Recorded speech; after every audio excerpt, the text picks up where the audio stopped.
Mesdames, Messieurs, bonjour, ravi de vous retrouver pour cette nouvelle édition du JT Cultures et Marchés.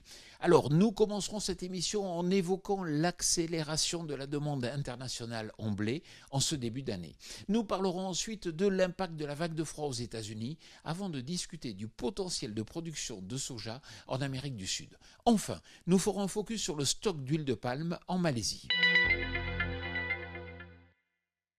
Après la traditionnelle trêve des confiseurs, le marché reprend peu à peu des couleurs. Avec le retour des prix du blé à un niveau plutôt compétitif, la demande internationale s'accélère. En France, les chargements portuaires tournent à plein régime pour approvisionner le Maroc, l'Algérie et la Chine.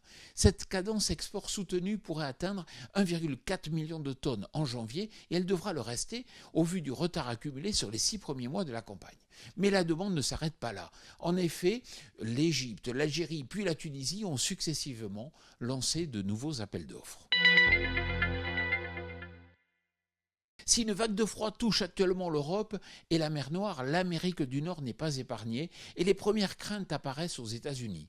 Sans couverture neigeuse suffisante, des températures comprises entre moins 20 et moins 30 degrés Celsius touchent notamment le Kansas et l'Oklahoma, deux des principaux États producteurs de blé d'hiver. S'il est encore trop tôt pour tirer des conclusions, les conditions de culture seront à suivre de près, d'autant que les surfaces semées en blé d'hiver sont annoncées par l'USDA à 13,9 millions d'hectares, en baisse de près de 6% sur un an.